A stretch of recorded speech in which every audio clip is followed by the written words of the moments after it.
Hello and welcome back to Dragoon X Omega 2. We are about to re-enter the Aqueduct to use the cutter, the laser cutter. We're looking at our stats and you can see they're quite a bit higher than when we left off. Part of that is because we were using the Opta items. Here you can see I don't have any Optas, I have 3 Betas. Betas restore your MP, by the way. Betas restore MP. Optas actually are stat up items. So as we're going up here, Optas restore, or I should say they increase all of your stats except strength and vitality by 1. So all of your, I guess you could say, mental kind of stats. So your psychic ability, your agility, and your luck. So your non-physical attributes all go up by 1. You can also see I did a little bit more leveling up here. So a lot of the enemies down here are going to be escaping from me. And I'm going to try to escape from a lot of them too, just to save time as we crawl.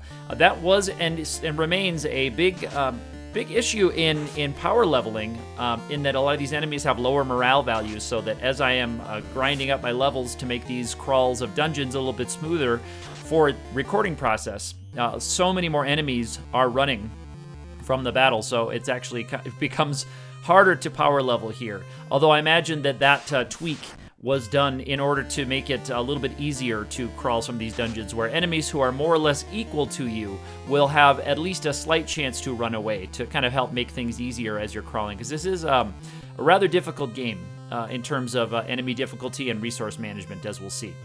So here's the laser cutter, gets through the bars. I can go to the switch, and for some reason the switch takes me to the lower levels of this dungeon. So we're going to start seeing some new enemies here in the lower levels. Not this one, but I am going to still escape from this enemy. Another mechanical thing that I noticed, besides the ability of the Opta items, and you can buy those, by the way, for 6,000, so you can have technically unlimited stat ups if you can afford it. So I did buy a good number of Optas as I was doing the power leveling here with all the extra money I picked up. Another mechanical thing I noticed, though, is that your evade percentage is still encumbered by armor that you're carrying but not equipping. So I'll say that again. If you have armor in your inventory, you still take an evade percent penalty even if that armor isn't equipped. Now, that the value of it is not the same as if it's equipped. Your penalty is increased if you equip that armor. But just having that extra armor pieces in your inventory will lower your evade percent. So not keeping a redundant piece of armor in your inventory is advantageous. I found that out with the Zeite armor. It was the last armor that got outmoded by the Myra armor that I have on right now, that I found in that desert tower where we fought the last battle with Tyrus. So that Myra armor gave the same absorb bonus or defense bonus as the Zeite armor, but with a much lower penalty to evade percent, so it's clearly much lighter. Its armor weight is much lighter. So I equipped the Myra armor, but I had the Zeite armor in my inventory. When I sold the Zeite armor to make room to do some testing to see what some of the other armors available were, I sold the Zeite armor with a save state, and I noticed that my evade percent went up just by getting that armor out of my inventory. And then I did another experiment where I took all my armor off, and then I dropped all my armor, and I saw my evade percent go up. So it's interesting that they built that in. I do not believe that is the case in Final Fantasy I Vanilla. I believe that you only take armor penalties when you equip armor in Vanilla. So I took a little detour here, as you can see, just to double check that there aren't any extra chests going that way. The dungeons in this game, before I go down to the next level, the dungeons in this game are rather linear, which I'm actually a big fan of. This is the first long, significant dungeon that I've done for a little while. Unless you count the desert being as one long dungeon as the game seems to, and you can see my last video if you want to know more about what I'm talking about there. But a lot of times you'll have just one of 2 choices for a floor. And so you can kind of go right and advance, or left to get a treasure. So you'll see me often, if I take one path and then I see there's a stairway going on, I will often go back to explore the other path before I venture on, because I do want to show you what is all in these dungeons, even if it means taking a little more time. Because of my power leveling, I'm not in any danger really here of dying or losing too many resources. So here's an Opta. We'll actually see an Opta get used here. So agility 38, psyche 40, and now it's 39, 41, and my luck also went up 1. So agility, psyche, and luck all went up by 1 as I used that Opta. And again, you can buy those. They cost 6,000, which is not Not nothing, but when I was doing a lot of power leveling, I was picking up obviously many tens of thousands of Arca. That's the money currency in this game. And so I was able to kind of boost myself up. So those kinds of items do not exist in Final Fantasy 1 Vanilla. There are no stat up items in Final Fantasy 1, sadly. And as of yet, I have not found any permanent stat up items that help your strength or your vitality, which would be those would be extremely helpful, particularly the strength. If you could level up your strength, you get an extra damage every 2 points of strength that you get. So there's a beta, so that works kind of like a house, and I believe you can use a beta in dungeon, although I haven't tried using it in a dungeon, but it does restore your MP. But right now with my character, MP is, or magic charges are kind of irrelevant right now at this point in the game. So here you can see to the left there's a path that goes forward. I'm choosing to go down here. I'm hoping that this lower path is the one that will take me to a chest that I saw on this other side. And indeed, it will take me there. So this is the optional path that gets you to some extra items, which is nice in these dungeons. There's also a mechanic in here that I've noticed that I'm guessing is similar to Final Fantasy 1. So here's a couple of extra chests. And that's that I cannot currently learn level 7 magic spells. They are available for sale in the last town down there before this one. So here I pick up another piece of armor. And I'm checking the numbers of that when you see my evade percent went significantly down with that piece of armor in my inventory. So now I'm going to go back to the Myra armor. It gave me a couple more points of absorb, but a huge penalty to my evade percent. So I'm deciding that it's better to have a 64 out of 200 evade percent than to have 2 extra points of absorb. Because if you can dodge an attack, obviously that will remove much more damage than absorbing just 2 more damage per. So there's a new weapon that is going to give me a boost to both hit percent and damage, so that's nice. So my damage is now 53 to 106. So because it rolls, if it works like FF1, it rolls a number between your base damage value and twice your base damage value. So you'll have that nice bonus there.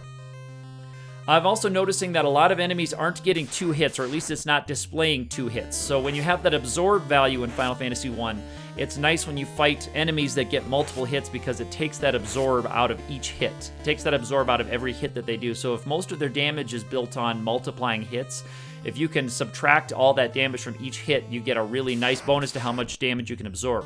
But if these enemies kind of just scale up linearly in terms of what their base damage value is and not so much relying on 2 hits or multiple hits, then I think it's a little better to try to avoid it, because if you can dodge an attack, that turns an enemy from significant damage to 0 if they're only getting 1 attempt at you and you can dodge it with evade. So here we are in the lower levels of the dungeon here. I'm fighting these scarabs. The scarabs seem to have a very high back attack rate, just like the thief-type enemies that I was fighting earlier in the other dungeons. It seemed like they got back attacks quite often. And here is a treasure chest sitting at the bottom. Now, I have not yet seen a trapped chest, but they built this in. I believe they must have put a sprite-initiated encounter on top of this chest. So they basically did like a garland-type enemy, but they must have used maybe a clear sprite or something. Because Final Fantasy 1 does not do this at all. They don't have sprite-initiated encounters with chests. So here is the large sea serpent. I'm going to use shield on myself. See, there's an attack that missed, and you'll see this serpent hits quite hard. So it's nice when I can get it to actually miss straight up. So there's 43 damage when it does land, and I did 81 back to it. So I'm guessing the way this is programmed is that there's a sprite-initiated encounter on top of that chest with maybe an invisible sprite that gives you that text prompt and then the encounter, kind of like the Garland fight in FF1. And then maybe the sprite is removed after that fight, and then you're allowed to open the chest, as we'll see. So, because it's very interesting how they worked that in. In FF1, when they wanted a quote-unquote trapped chest, they would just put a trapped tile with a battle in front of the chest. So I'm thinking of like in the Grugu Volcano, when you need to get the flame armor down in the bottom floor before you fight Carrie. There's the red dragon trapped tile. Or in the ice cave, there's the eye with a trapped tile right in front of the floater. And that's why you can fight the eye over and over again. It's not a a boss chest like Shin Ryu guarding the Ragnarok in Final Fantasy V, to use an example of a game that I play a lot of, especially in the summer during the 4-job fiesta. So you've seen me going back and forth with this serpent, and I'm happy that I bought as many pills as I did. The pills are a larger recovery item that allows you to recover, I think it's around 150. There is a little random number in there, but here I go from 364 up to 454, so I guess it's a little less than 100 on that particular use. So I'm trying to stay high on this because this serpent is doing pretty nice damage. 45 is good. That's on the good side for me, because it can go up around 100 for a regular damage. So I'm just using pills and using my base attack. I believe that's going to give me the best chance to stay in it with this thing. My magic is a little bit irrelevant, and there was a critical hit by the serpent for 217. So you can see right now I was in danger of losing right here. I got just over 100 right there. So if it got a crit, it's going to do a lot of damage because it gets doubled, and I believe crits, if they work like they do in FF1, they ignore your defense. A crit does. So all that the absorb I have from that armor is taken out. So I'm going to really try hard to stay up over 400 now. You'll see me get a little bit more cautious. I do a few rounds in a row eating pills to keep my hit points up over 400 if I can, because I really would rather not refight this battle because I got too aggressive. I have no idea how much hit points this thing has. It must be over 1,000 because I've been delivering a lot of decent damage and no finisher yet. So again, that one was a little bit more than 100, so it seems like around 100 on the other side. And there I do finally get the finishing blow on the serpent. 5,000 experience, 5,000 gold. It's actually, I'd rather have the gold right now because that will almost buy me another Opta. And here is the card key. Now the card key, as I'm about to warp out of this dungeon, we're going to check out the card key. It's a rectangular piece of plastic. Thank you, programmers of this patch, for letting us know that a card key, a rectangular piece of plastic. I always like little touches like that when hackers put that in when they make these patches. So the outwarp spell is great because there is not a warp tile for us to use, and here we are outside the aqueduct.